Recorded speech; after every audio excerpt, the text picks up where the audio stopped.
ರಾಜಶೇಖರ್ ಬರೀ ಮುಂದಕ್ಕೆ ರಾಜಶೇಖರ್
ಪರಿಶಿಷ್ಟ ಜಾತಿ ಮತ್ತು ಪರಿಶಿಷ್ಟ ಪಂಗಡಗಳಿಗೆ 1900 ಪರಿಶಿಷ್ಟ ಜಾತಿ ಇರ್ಬೋದು, ಪರಿಶಿಷ್ಟ ಪಂಗಡ ಇರ್ಬೋದು.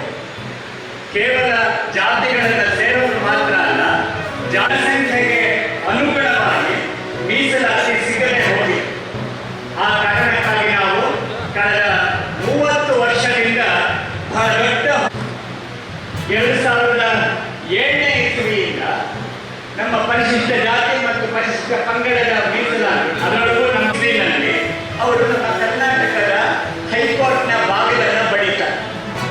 ಯಾರು? ನಾವೇನೆ. ಸರ್ಕಾರ 7.5 ರಿಸರ್ವೇಶನ್ ಅನ್ನ STಗೆ ಕೊಟ್ಟಿದೆ. ನಮ್ಮ ಪಾಪ್ಯುಲೇಷನ್ ಕೂಡ 7% ಹೆಚ್ಚಿದೆ. ನಮ್ಮ ಕರ್ನಾಟಕದಲ್ಲಿಯೂ ಕೂಡ ಪರಿಶಿಷ್ಟ ಪಂಗಡದ ಸರ್ಕಾರ ಇರುವಂಥ ಟೈಮಲ್ಲಿ 2022ನೇ ಇಸ್ವಿದಲ್ಲಿ ಏನು 7% ಮೀಸಲಾತಿಯನ್ನು ಕೊಡಿಸಿದ್ವೋ, SC ಸಮುದಾಯಕ್ಕೆ ಏನು 15 ಇದ್ದಿದ್ದು 17% ಅಂದರೆ 2% ಏನು ಜಾಸ್ತಿ ಮಾಡಿದ್ದು. ಆ ಮೀಸಲಾತಿಯನ್ನು ಈ ಸರ್ಕಾರ ಬಂದ ನಂತರ 4.5 ವರ್ಷಗಳ ಕಾಲ ಕೊಟ್ಟು ಪುನಃ ಈ ಸರ್ಕಾರ ಕಸ್ಕೊಳ್ಳೋಂಥ ಕೆಲಸ ಮಾಡಿದೆ. ಇವತ್ತು ಈ ಸರ್ಕಾರದಲ್ಲಿ ಮೀಸಲಾತಿ ಕಸ್ಕೊಂಡ ನಂತರ ಮಕ್ಕಳಿಗೆ ಇವತ್ತು ಅಡ್ಮಿಷನ್ಸ್ ಪ್ರಾರಂಭ ಆಗಿದಾವ. ಈ ಮಕ್ಕಳಿಗೆ ಅಡ್ಮಿಷನ್ಸ್ ಪ್ರಾರಂಭ ಆದಂಥ ಟೈಮಲ್ಲಿ ಮಕ್ಕಳಿಗೆ ಇವತ್ತು 3%ದಲ್ಲಿ ಅಡ್ಮಿಷನ್ ಆಗಬೇಕಾ ಅನ್ನೋಂಥ ವಿಚಾರ ಬಂದಂಥ ಟೈಮಲ್ಲಿ ಇವತ್ತು 3%ದಲ್ಲಿ ಎಲ್ಲ ಮಕ್ಕಳಿಗೆ ಕೂಡ ಅವಕಾಶಗಳು ಸಿಗ್ತಾ ಇಲ್ಲ. ಅವಕಾಶದಿಂದ ವಂಚಿತರಾಗ್ತಾ ಇದ್ದಾರೆ.